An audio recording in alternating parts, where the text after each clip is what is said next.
কালিয়াচকের মোথাবাড়ির ঘটনায় মুখ্যমন্ত্রী কি খুশি? কারণ তার তো খুশি হওয়ারই কথা। তিনি যা চেয়েছিলেন বলতে গেলে তাই তো হয়েছে। তিনি একটা সম্প্রদায়কে মানে মুসলিম সমাজকে বারবার উত্তেজিত করতে চেয়েছেন। প্রত্যেকটা সভায় তিনি বলতে চেয়েছেন যে এসআইআরে বেছে বেছে একটা সম্প্রদায়কে টার্গেট করা হয়েছে এবং তাদের নাম বাদ দেওয়া হচ্ছে। ইদানিং আবার মহিলাদেরও জুড়ে দিচ্ছিলেন যে বেছে বেছে নাকি মহিলাদের নাম বাদ দেওয়া হচ্ছে, কারণ এই মহিলারা তো লক্ষ্মীর ভাণ্ডার পান। তিনি ভেবেছিলেন সেই ভোটটা অটুট আছে, কিন্তু সেখানেও ভাঙন ধরেছিল, তাই তিনি মহিলাদের কথা বলছিলেন।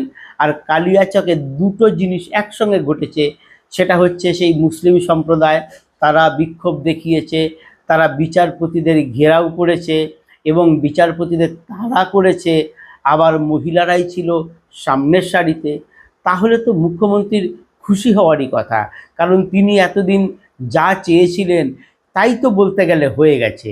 সেই মুসলমানরা ক্ষুব্ধ হয়েছেন, মুসলিম ভোটাররা ক্ষুব্ধ হয়ে তারা পথে নেমেছেন।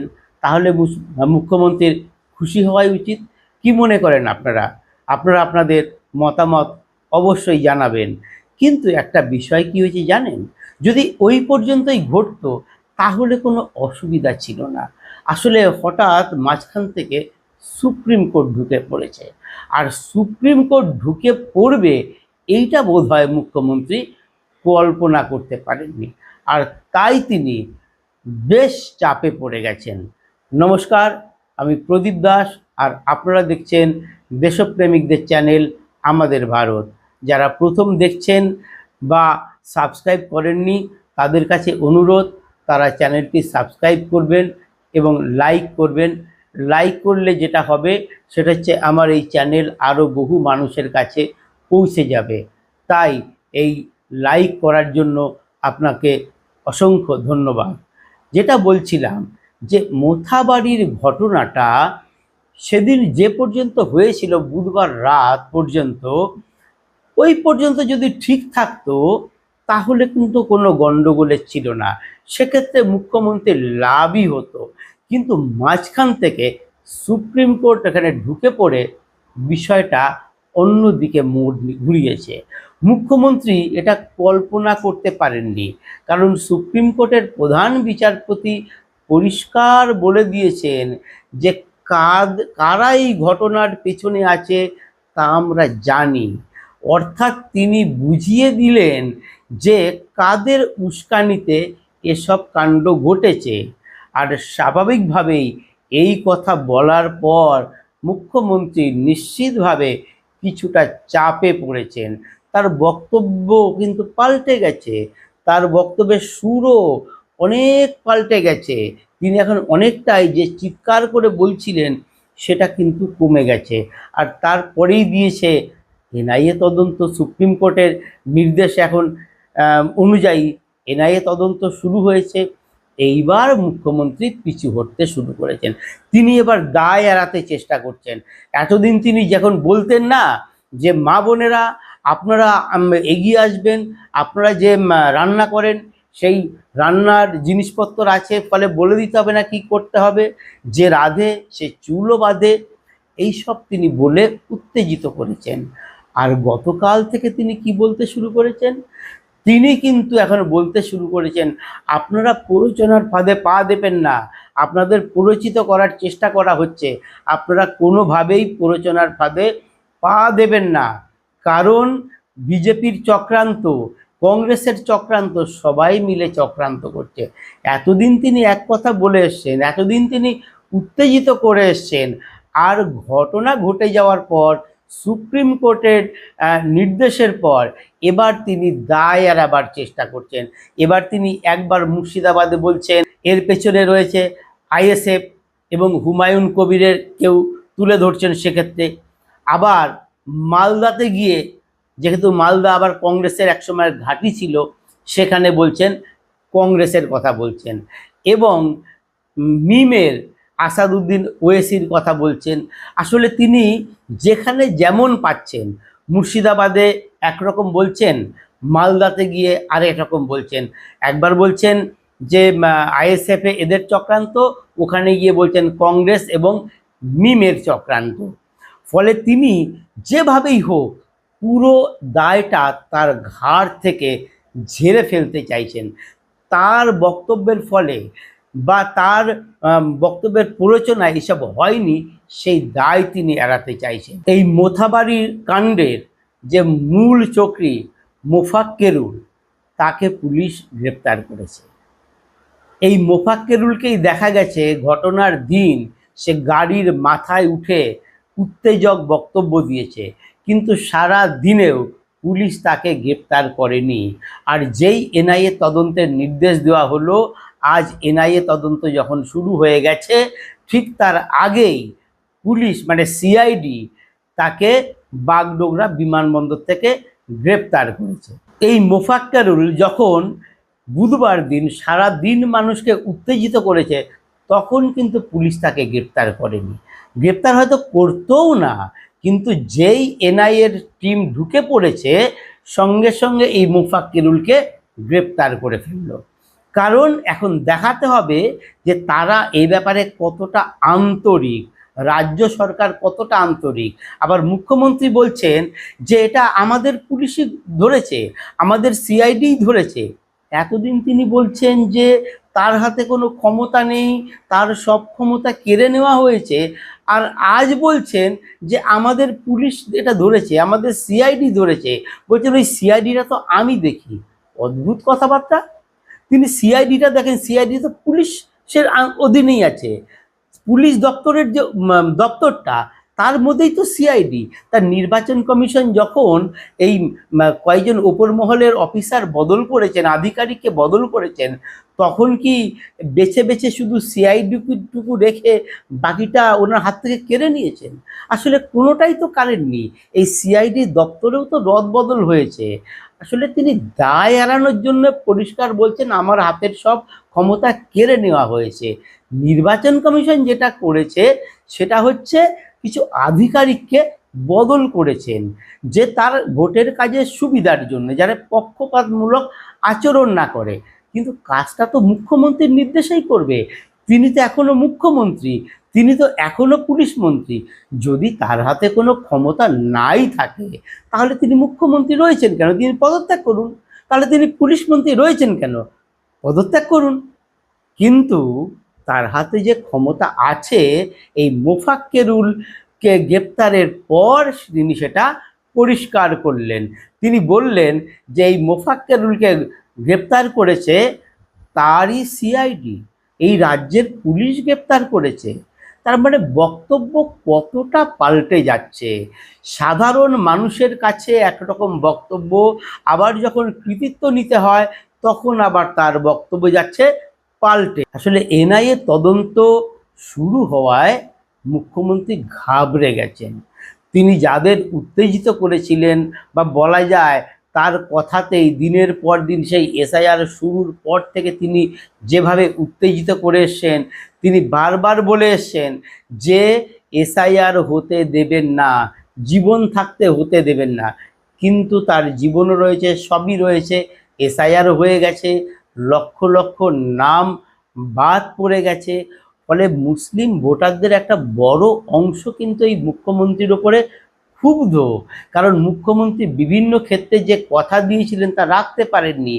SIR-এর ক্ষেত্রে তিনি রাখতে পারেননি, ওয়াকফ সংশোধনী বিলের ক্ষেত্রে রাখতে পারেননি, CA-এর ক্ষেত্রে রাখতে পারেননি। কারণ প্রতিটি ক্ষেত্রেই তিনি বলেছেন যে তার উপরে বিশ্বাস রাখতে বলেছিলেন এবং তিনি হতে দেবেন না বলেছিলেন। কিন্তু এই ক্ষেত্রেও এই যে পরপর ঘটনাগুলো ঘটেছে, তার ফলে মুসলিম সমাজের একটা অংশ মুখ্যমন্ত্রীর থেকে সরে গেছে। আর এই মোথাবাড়ি কাণ্ডের পর তাই এখন ISF, হুমায়ুন কবির, মিম এদের ওপর দোষারোপ করছেন। আর সব থেকে বড় কথা, এর পেছনে নাকি বিজেপির চক্রান্ত রয়েছে। কি যুক্তি! যারা ভাঙচুর করলো, রাস্তায় আগুন ধরালো, তারা হচ্ছে নির্বাচন কমিশনের শ্রাদ্ধ করলো, বিজেপি শ্রাদ্ধ করলো বলতে গেলে। অথচ তাদের নাকি বিজেপি এখানে পাঠিয়েছে, বিজেপির প্ররোচনায় নাকি এটা হয়েছে। আসলে তিনি এখন পুরো দায়টা ঝেড়ে ফেলে বিভিন্ন জনের কাঁধে দেওয়ার চেষ্টা করছেন, কখনো মিমকে, কখনো কংগ্রেসকে, কখনো হুমায়ুন কবিরকে, আর কখনো বিজেপিকে দেওয়ার চেষ্টা করছেন। তিনি এখন মানুষকে শান্ত থাকতে বলছেন, কারণ এনআইএ তদন্তের জন্য তিনি বিশাল ভয় পেয়ে গেছেন। তিনি বলছেন ওই বিজেপি একটা গদ্দারকে টাকা দিয়ে এখানে নাকি পাঠিয়েছিল, আর সে মানুষকে উত্তেজিত করেছে। মুখ্যমন্ত্রী বলছেন যে আপনাদের উত্তেজিত করলো, আপনাদের দিয়ে পথ অবরোধ করালো, আর আপনারা বিচারপতিদের ঘেরাও করলেন। আপনারা আজ যাবেন না, বিচারপতিদের দিকে একদম যাবেন না, এরকম করবেন না, ওদের প্ররোচনায় পা দেবেন না। এখন এই যে এনআইএ তদন্ত শুরু হলো, এই ভোটের মুখে এখন তো আপনাদের জেলে পুরে দেবে, এই ভয়টাই মুখ্যমন্ত্রী পাচ্ছেন। কারণ সেদিন যে হাঙ্গামা হয়েছিল, সেখানে তৃণমূলের বহু নেতা নেত্রীকে দেখা গেছে। এখন পর্যন্ত 19টা মামলা হয়েছে, 35 জন গ্রেপ্তার হয়েছে, মূল চক্রিত গ্রেপ্তার হয়েছে, এবং তৃণমূলের সমর্থিত একজন ইউটিউবার, যিনি ভাইপোর আবার ডিজিটাল যোদ্ধা, তাকেও পুলিশ অ্যারেস্ট করতে বাধ্য হয়েছে। এনআইএ তদন্ত শুরু হওয়ার পর এবার তো তৃণমূলের সেই নেতা নেত্রীদেরও গ্রেপ্তার করবে। ফলে মুখ্যমন্ত্রী এবার ভয় পেয়ে গেছেন। মুখ্যমন্ত্রী বলছেন যে এই যে আপনাদের উত্তেজিত করলো, এবার এনআইএ তদন্ত হবে, আপনাদের গ্রেপ্তার করবে, আপনাদের আর ভোটের আগে তখন ছাড়বে না। ফলে কি হচ্ছে, মুখ্যমন্ত্রী যে সুবিধাটা নিতে চেয়েছিলেন বা ভেবেছিলেন যে সুবিধাটা তার হবে, সেটা কিন্তু পুরোপুরি সুবিধা তিনি পাচ্ছেন না। কারণ যারা এই ঘটনা ঘটিয়েছে, এবার তাদের একটা একটা করে গ্রেপ্তার করবে এনআইএ। কারণ তাদের ভিডিও ফুটেজ রয়েছে, বিভিন্ন টিভি চ্যানেলে তাদের মুখ দেখা গেছে। ফলে এনআইএকে গ্রেপ্তার করতে কোনো অসুবিধাই হবে না। তাহলে একদিকে ছিল তাদের বিরুদ্ধে প্ররোচনা দিয়েছে, মানুষকে খেপিয়েছে, এবার তারা জেলে যাবে। আর জেলে যদি যায়, তখন তারা আবার দোষারোপ করবে সেই মুখ্যমন্ত্রীকে যে তার কথাতে তারা উত্তেজিত হয়ে এসব করেছে, এবং আইএসএফ তার সুবিধা নেবে, হুমায়ুন কবির সুবিধা নেবে, মিম সুবিধা নেবে, বলবে আপনাদের উত্তেজিত করেছে, আপনাদের ভোটের স্বার্থে ব্যবহার করেছে, আজ এনআইএ আপনাদের অ্যারেস্ট করলো, কিন্তু সে আজ নেই, সে দূরে সরে গেছে, সে আপনাদের পাশে নেই। তিনি এই করেন যে তিনি মানুষকে নামিয়ে দেন, এবং তারপর যখন বিপদে পড়ে মানুষ, তখন তিনি সেখান থেকে কেটে পড়েন। তাহলে সুবিধাটা এখন কারা নেবে? তারা নেবে এই যে মুসলিম ভোটারদের ওপর নির্ভর করে যে দলগুলো গড়ে উঠেছে, তারাই এই সুবিধাটা পাবে। ফলে মুখ্যমন্ত্রী এখন ভয় পেয়ে গেছেন। ভয় পেয়ে তিনি এখন বলছেন যে আপনারা প্ররোচনার ফাঁদে পা দেবেন না। এবং এতদিন তিনি যেভাবে মা বোনেদের ঝাঁটা এবং রান্নাঘরের জিনিসপত্র নিয়ে বেরিয়ে আসতে বলছিলেন, আজ কিন্তু তার বক্তব্য অনেক পাল্টে গেছে। তিনি আজ ঘুরিয়ে বলছেন আমি মা শেতলার পুজো করি, আমি শেতলার মন্দিরের কথা বললাম, আমি মা শেতলার পুজো করি, আমি জগন্নাথের মন্দির করেছি, এবং জানেন তো জগন্নাথ রথ যখন চলে তখন ঝাঁটা দিতে হয়। এই ঝাঁটা দেওয়ার প্রসঙ্গ করেই তিনি চলে গেলেন যে আপনারা যখন ভোট দিতে যাবেন, সেই সময় ঝাঁটা দিয়ে রাস্তা পরিষ্কার করতে করতে যাবেন। হ্যাঁ, আপনারা রাস্তা পরিষ্কার করতে করতে যাবেন। মানে যেভাবে তিনি উত্তেজিত করছিলেন যে ঝাঁটা নিয়ে আপনারা বেরিয়ে পড়বেন, রান্নাঘরের জিনিসপত্র মানে হাতা খুন্তি নিয়ে আপনারা বেরিয়ে পড়বেন এবং রুখে দেবেন, সেটা কিন্তু বলছেন না। তিনি এবার ঘুরিয়ে একটু কায়দা করে অনেক নরম ভাষায় কথা বলছেন। আসলে মুখ্যমন্ত্রী ভয় পেয়ে গেছেন। তিনি যেটা ভেবেছিলেন তার উল্টোটা ঘটে গেছে। এরপরে যেটা হবে, সেই দিন এই যে পুলিশ অফিসার, জেলা পুলিশ সুপার, ডিএম এবং রাজ্য পুলিশের মহানির্দেশক, স্বরাষ্ট্র সচিব, মুখ্য সচিব, তারা সেদিন চুপ ছিল কেন? সেদিন তো মুখ্য সচিবকে ফোন করে হোয়াটসঅ্যাপে যোগাযোগ করেও কলকাতা হাইকোর্টের প্রধান বিচারপতি পাননি। সারা দিন কেন পুলিশ কোনো ব্যবস্থা নিল না? কার নির্দেশে পুলিশ সেদিন ব্যবস্থা নেয়নি? এবং রাতে যখন এই কলকাতা হাইকোর্টের প্রধান বিচারপতি স্বরাষ্ট্র সচিবকে এবং ডিজিকে যখন বললেন, তার বলারও অনেক পরে রাত 12টা নাগাদ উদ্ধার করা হয়েছিল। তাহলে সারাদিন কেন এই পুলিশ প্রশাসন চুপচাপ ছিল? কেন জেলা পুলিশ সুপার, ডিএম এবং পুলিশের ওপর মহল চুপচাপ ছিল? কেন ব্যবস্থা নেয়নি? সারাদিন এই তুলকালাম কাণ্ড ঘটলো, বিচারপতিদের আটকে রাখা হলো, এবং সকাল 11টা থেকে যেটা শুরু হয়েছিল, মানে পরিকল্পনা মাফিক এটা হয়েছিল। সুপ্রিম কোর্ট বলছে যে এটা পরিকল্পনা মাফিক হয়েছে।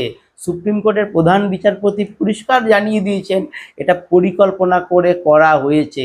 তাহলে এই যে পরিকল্পনা করে করা হয়েছে, সেইটা জানা সত্ত্বেও জেলার পুলিশ কর্তারা কেন বসে রইলেন চুপচাপ? নবান্নের আধিকারিকরা কেন বসে রইলেন?